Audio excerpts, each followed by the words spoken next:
Olá, o Pauta Aberta está no ar e hoje nós vamos falar sobre jornalismo na periferia.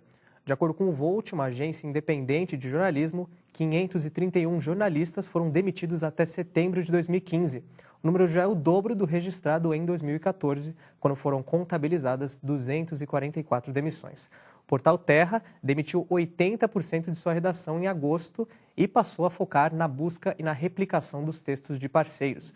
Com isso, o portal é a segunda empresa que mais demitiu jornalistas desde 2012, conforme apurou a agência independente. Foram 110 dispensados contra 175 demitidos pela editora Abril no mesmo período. Mesmo com grandes redações sendo encurtadas, ainda existem grupos que apostam no mercado e ensinam jornalismo para a juventude da periferia. Mas quais as vantagens e os desafios de aproximar os jovens dessas comunidades do mundo jornalístico? Aliar a realidade dessas pessoas à profissão pode ser um diferencial? Para falar sobre o tema, estamos com a jornalista Nina Vengril. Ela já passou por revistas como Super Interessante, da editora Abril, e Galileu, da editora Globo. E é cofundadora da agência Escola de Jornalismo É Nós, que oferece aulas de jornalismo para jovens de 14 a 21 anos de periferias de São Paulo. Muito obrigado, Nina, pela sua presença aqui no nosso programa. Obrigada eu. Bom, Nina, nós abrimos aí o programa, então, mostrando alguns dados que mostram que o cenário de jornalismo não é um cenário muito positivo, que passa aí por uma redescoberta de estrutura, linguagem e até mesmo de redação. Por que inserir o jovem de periferia nesse cenário que está passando por essas transformações? Acho que a resposta é porque não. Né? Eu não vejo motivos. A gente vem num histórico da imprensa onde a mídia é centralizada, parte de pessoas que têm condição de cursar uma faculdade, um nível social alto, dos centros das cidades. Então, a mídia reflete quem faz ela, né? Então, a gente recebe esse tipo de informação já há muito tempo e a internet veio para democratizar isso. Então, formar esse jovem que está na periferia, que está nas bordas da cidade, capacitar para que ele possa ser um produtor de informação do bairro dele e traduzir a realidade dele para outras pessoas, faz com que a gente conheça o Brasil um pouco melhor, né? Que a gente olhe para o Brasil de verdade. Bom, além da agência Escola de Jornalismo É Nós, o coletivo TV Doc é outro exemplo de grupo que insere os jovens de comunidades em São Paulo para dentro do jornalismo. E a repórter Maiara Almeida visitou os lugares, conversou com os representantes de cada um deles e traz agora mais detalhes sobre esses dois exemplos. Localizados no extremo sul de São Paulo, os bairros do Campo Limpo e Capão Redondo são moradia para mais de 500 mil de pessoas e popularmente são conhecidos como os lugares perigosos da capital. Por causa de uma pessoa, poucas se prejudicam, né? Devido a algumas pessoas fazerem certos hábitos, né? As pessoas de fora veem com outros olhos. Pesquisa da Secretaria de Segurança Pública de São Paulo mostra que o bairro do Campo Limpo foi onde mais registrou homicídios em 2014, um total de 51 assassinatos. O bairro também lidera a lista de roubo, isso só comprova o senso comum. O bairro é o mais perigoso da capital paulista. Em questão de violência mesmo, é mais da noite, tanto que no meu bairro chegou a ter toque de recolher, porque tinham ameaças de policiais matando e, sabe, independente de quem estivesse na rua. Então, tem muito daquilo, né, da pessoa perguntar, da onde você é? Capão Redondo, Jardim São Bento Novo, e a pessoa já olha assim, porque tem o preconceito, querendo ou não. O local é conhecido pela violência. Para mudar essa perspectiva, jovens têm criado os próprios veículos de comunicação com o objetivo de mostrar as qualidades do local onde vivem.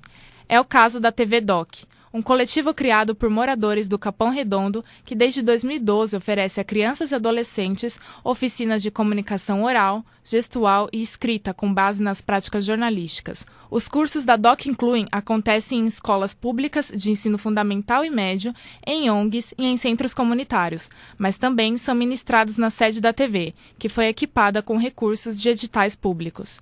A TV Doc ela foi criada em 2012, contando a história do Maicon Douglas, um menino cadeirante aqui do bairro.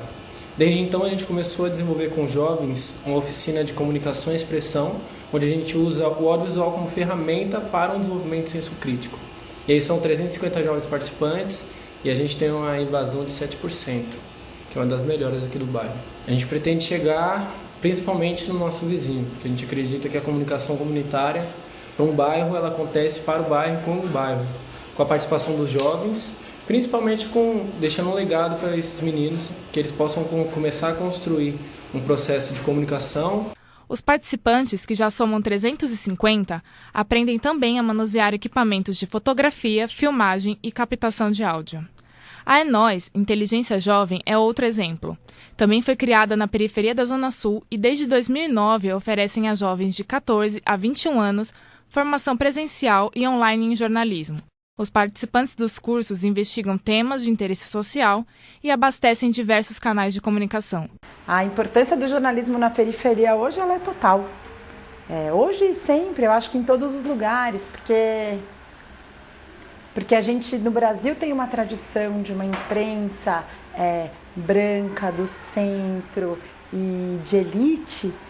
E, obviamente, a galera da periferia não se sente representada nessas vozes muito únicas, muito centralizadas, muito monopolizadas. Eu acho que hoje o maior desafio da Enóis é garantir a independência ao mesmo tempo em que garante a sobrevivência.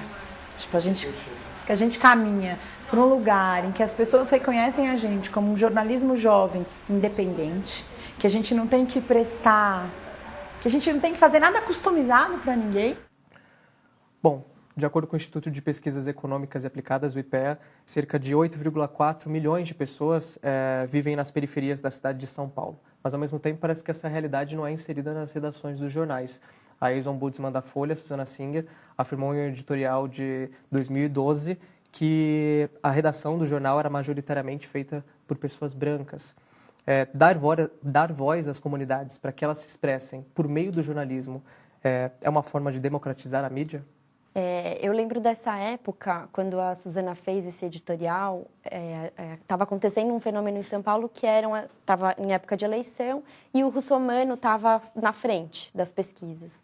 E aí as mídias, né, a Folha, o Estado, ninguém conseguia explicar por que o cara estava indo tão bem, porque a classe média alta não votava nele, né, não estava ali representando aquela opinião. E aí os jornais não conseguiam explicar, a mídia não conseguia explicar. E ela colocou isso, quando ela faz esse editorial, ela pontua isso.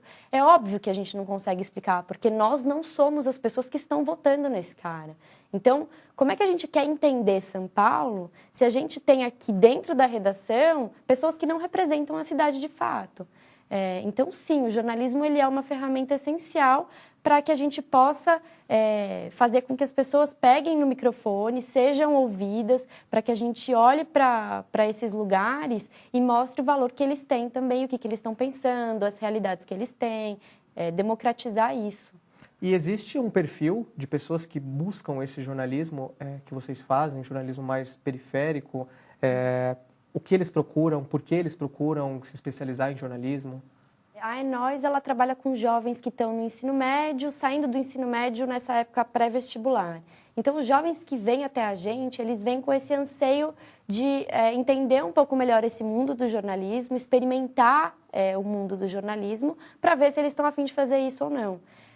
Então, são jovens que têm um pouco esse perfil curioso, que já fizeram algum trabalho dentro da escola de comunicação, que já experimentaram alguma coisa nesse sentido e sentem essa urgência de poder falar sobre a sua comunidade. Então, são esses os perfis que buscam a gente e com os quais a gente trabalha na Enóis.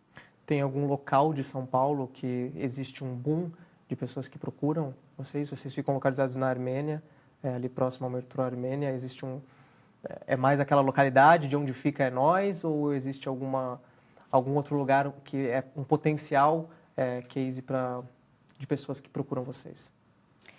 Não tem, Vinícius. A gente começou em 2009 no Capão Redondo, Zona Sul. A gente começa a dar aula lá e a gente vem para o centro sentindo essa necessidade de poder ser um lugar de encontro das periferias. Então, hoje a gente tem dentro da Enóis jovens de todos os lugares, né? A gente tem até, inclusive, de fora, região do ABC. Não existe uma representatividade única de uma região. E esses jovens que procuram vocês, a vivência deles, o local onde eles moram, contribui de alguma forma para a expressão jornalística deles? Como que a vivência, as experiências que eles têm contribuem para esse fazer jornalístico? Com certeza contribuem muito porque eles vêm com uma visão, inclusive da comunidade deles, que a partir do momento que eles cruzam a cidade e se encontram com outras comunidades, né, com jovens de outros lugares, eles começam a checar muitas coisas do tipo, na minha quebrada também é assim, ou não, isso aqui é completamente diferente, tem um perfil específico. Então, as histórias que eles vêm trazendo, tudo nasce desse lugar que é o ponto de referência deles, né, que muitos, a maioria, nasce, cresce e continua morando lá. E um dos principais objetivos de vocês, assim como o TV Doc, que nós também mostramos na reportagem, é dar voz ao jovem. Mas essa voz, de fato, ela é ouvida pelo poder público, por exemplo. A TV Doc ela conseguiu entrevistar a presidenta Dilma em 2014, mas essas pautas dos jovens, elas de fato repercutem de alguma maneira na vida deles, na sociedade em si? Eu não gosto de falar que a gente dá voz, porque voz eles têm. A gente é uma ferramenta, a gente dá para eles ferramentas para que eles possam chegar mais longe, fazer essa voz chegar em outros lugares. A gente tem, sim, algumas experiências muito legais de transformação própria, né? Então, jovens que acabam nesse processo de entender o jornalismo se descobrindo, então é uma ferramenta de autodescoberta muito relevante e importante. Impactos, muitos acabam indo para esse mercado, né? A gente tem uma porcentagem alta de jovens que acabam indo para agências, para, enfim, trabalhar com jornalismo de fato ou com comunicação. Mas eu acho que o mais legal de tudo isso é esse reconhecimento dentro da comunidade. Quando a gente começou no Capão Redondo, os meninos produziam uma revista que eles distribuíam nas escolas, em 11 escolas da região. E aí, no momento em que eles começaram a publicar as matérias que eles faziam, a comunidade começou a reconhecer eles como uma fonte de informação importante e como um distribuidor de informação. Então, as senhorinhas vinham para dar pauta para os meninos, a própria escola virou um centro de recolher as pautas. Então, eles viraram referência ali na comunidade, que eu acho que é o impacto mais relevante para mim. Assim. De alguma forma, como você está falando aí que o meio impresso fazia com que eles dessem mais significância ao produto deles, de alguma forma, como que agora a gente está mais num modelo mais digital, isso diminuiu o estímulo que uma publicação tem neles ou não? Não, de forma alguma. Isso só amplificou, porque agora um dos canais que a gente tem um alcance de 4 milhões, 5 milhões de usuários por mês, né? Enquanto uma comunidade, você está falando ali com 10 mil pessoas, né? Uma comunidade pequena, um bairro. Então, isso amplificou. A internet, ela aumenta o volume, né? E a gente tem matérias que são um pouco mais polêmicas, onde os jovens acabam falando sobre religião, sobre coisas que estão ali naquele momento de questionamento, que a gente tem uma repercussão enorme fora da cidade, no país, enfim, acho que só aumentou. Bom, Pauta Aberta fará uma breve pausa e daqui a pouco a gente está de volta.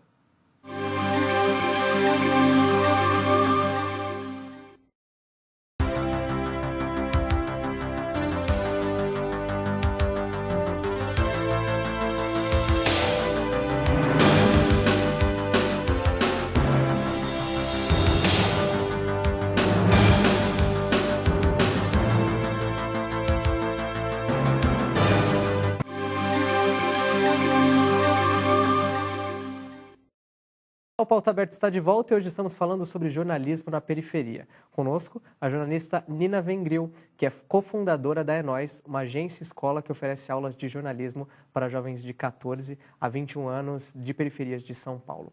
Bom, Nina, hoje nós estamos aqui explicitando 2 exemplos de pessoas, de organizações que atuam com o jornalismo nas periferias, que é a TV Doc Capão, que ela faz uso do audiovisual, como método de ensino, com curtas-metragens e documentários produzidos pelos alunos, e a Nós, do qual você é cofundadora e atua até hoje, que tem uma plataforma de ensino aberta, que oferece aí a oportunidade dos alunos também optarem pela plataforma de ensino e também possibilita conversas com profissionais que já atuam no mercado de trabalho.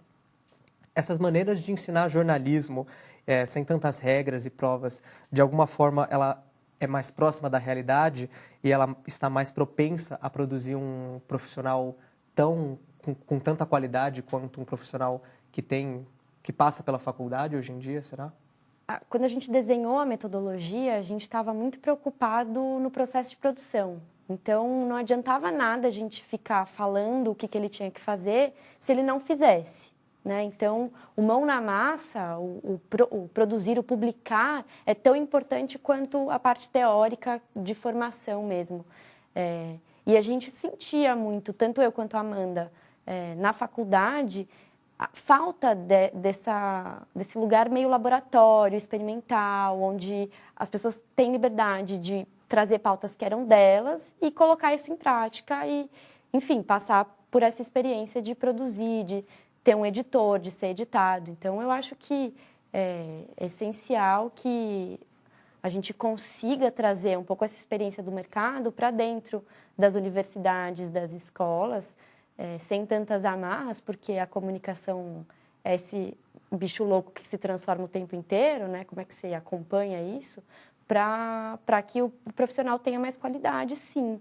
E alguns jovens que procuram vocês, na verdade, já cursam alguma faculdade, né? Será que essa procura desses jovens por uma especialização com vocês, com esse mais mão na massa, será que mostra uma debilidade do sistema acadêmico de oferecer uma qualidade de ensino em que eles não conseguem encontrar lá e por isso que eles procuram vocês? Você sente isso?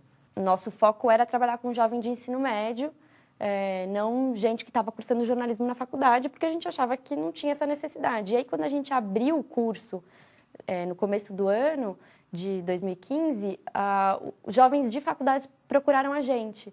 E a gente ficou super, né? Como assim? O que vocês estão fazendo aqui?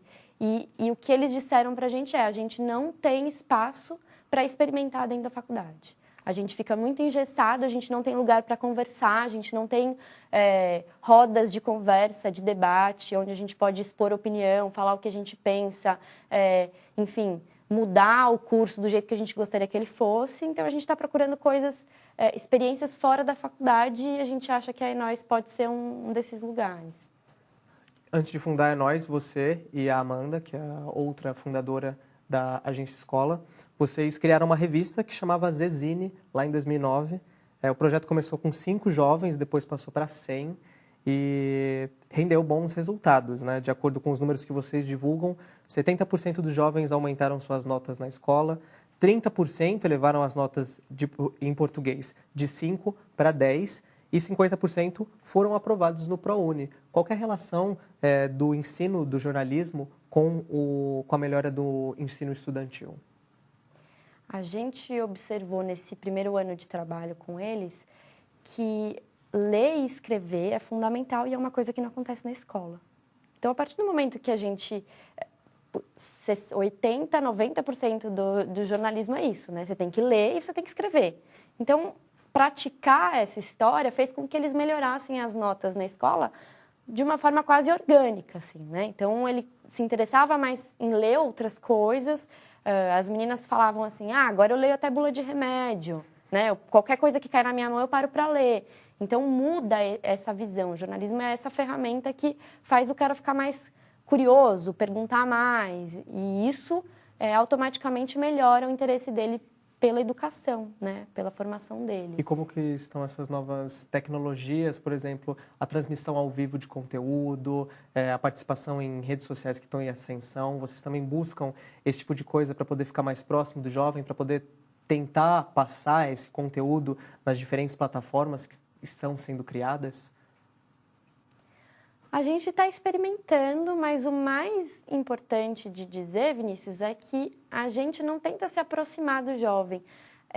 São os jovens que fazem, né? Então, o que eles acham que é melhor, a gente aposta, né? Se é pelo WhatsApp, se é no Facebook, se é, enfim, qualquer outra rede que eles acham que é relevante, a gente vai fundo, mergulha e vai testar. É um mundo em experimentação ali. Existe algum apoio governamental para a atividade que vocês realizam? Você acha que essa atividade que busca uma educação de graça, porque, por exemplo, os cursos que vocês oferecem é de graça, existe algum apoio governamental para isso? E você acha que o poder público ele apoia de alguma forma o conteúdo que vocês produzem? Hoje o que a gente acabou inscrevendo alguns projetos da Enóis em editais públicos, né? E a gente tem projeto aprovado em Lei Rouanet, PROAC, PRODAVE, que são editais públicos. Então, de certa forma, sim, mas a gente busca uma autonomia. A Enóis, ela não é uma ONG, ela é um negócio social. Então, a gente desenhou um modelo de negócios onde parte da produção que a gente faz, a gente cobra por isso, e esse é o jeito de sustentar as oficinas, as formações que a gente dá gratuitamente. De alguma forma, as políticas públicas para a juventude, elas acabam estando ainda em debilidade, tanto na cidade de São Paulo, que está cada vez mais tentando investir em políticas para os jovens, mas em outras cidades a gente vê que isso ainda é um espaço que ainda está em debilidade, que ainda está precisando ser melhor aproveitado. Você acredita que o jornalismo, o ato de fazer jornalismo para o jovem, consegue fazer com que ele se emancipe, ele torne essa independência, procure, de alguma forma, acessar essas regalias, essas políticas públicas que, de fato, o governo ele não atende? Esses direitos, né? Esses direitos. Não, eu acho que é essencial. O jovem, quando ele começa a questionar, isso, o lugar onde ele vive, o que ele tem acesso, o que ele não tem, porque é diferente para ele e não é diferente para o outro. Quando ele começa a se perguntar, ele começa a entender que ele tem direitos. E isso, sim, pode ser um passo para que ele comece a cobrar do governo, da prefeitura, da subprefeitura, do vereador que ele elegeu, o que ele tem direito, né? O acesso que ele tem direito.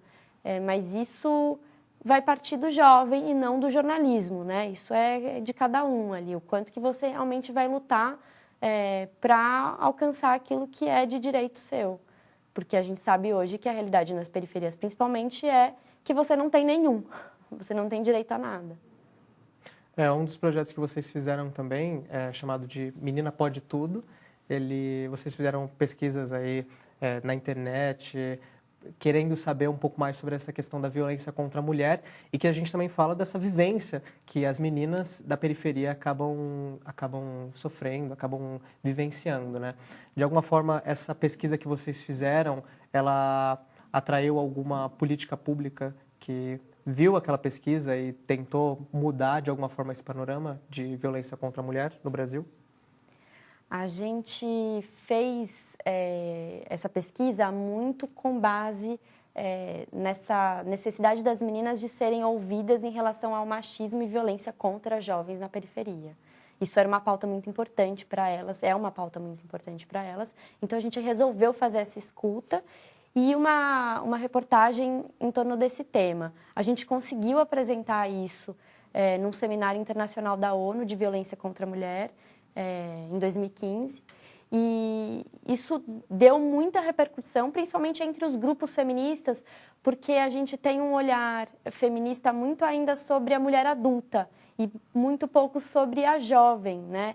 E muito menos ainda sobre a educação dessa jovem. Então, a reportagem que a gente fez jogava a luz nessas questões, até de entender como é que isso está sendo trabalhado na escola e que não está sendo trabalhado na escola, e que precisa ser trabalhado na escola, mas que, enfim, eu acho que ainda é um longo caminho, né? A gente tem aí deputados querendo tirar a discussão de gênero de dentro das escolas, querendo proibir discussão de gênero.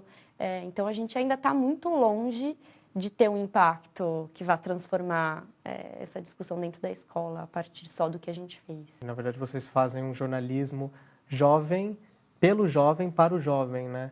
Como que é isso, essa questão de dar a voz, na verdade, não existe, ou são poucos os exemplos de canais em que o jovem tem a voz para poder falar sobre políticas dele, sobre pautas dele para outras pessoas. Isso tem o retorno, ele é favorável, ele é positivo.